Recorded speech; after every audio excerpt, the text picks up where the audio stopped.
पाहिजे आपल्याला हवेत फिरणारा माणूस पाहिजे का जमिनीवर चालणारा माणूस पाहिजे? बोला लवकर. हवेत फिरणारा माणूस नाही का खाली चालणारा माणूस पाहिजे? आपल्या नेत्यांनी वर फिरणाऱ्या माणसाला खाली चालायला लावले. आता हीच आपल्या नेत्याची ताकद आहे.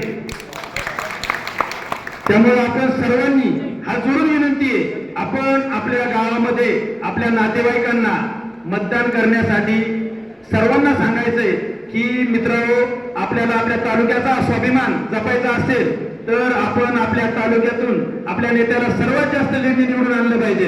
कारण प्रत्येक तालुक्यात चढावं लागली नेते, बरोबर आहे ना? ज्या तालुक्यातून जास्त लीड भेटेल त्या तालुक्यात पहिली सभा होणार नेत्याची, विजयी सभा.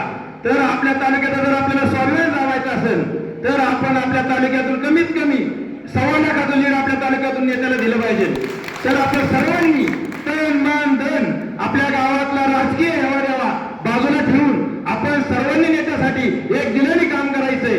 मित्र, आमच्या देवस्थानसाठी नेत्यांनी 28.5 कोटीचा निधी, सगळे रस्ते जॉईन केले.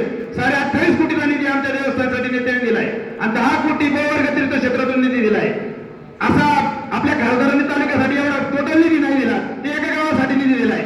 त्यामुळे आपल्याला बघा, आपल्या तालुक्याला स्वाभिमान जगायचं असेल तर आपण आपल्या माणसासाठी खंबीरपणे उभं राहायचंय. आणि मी एवढे माझे 2 शब्द बोलतो.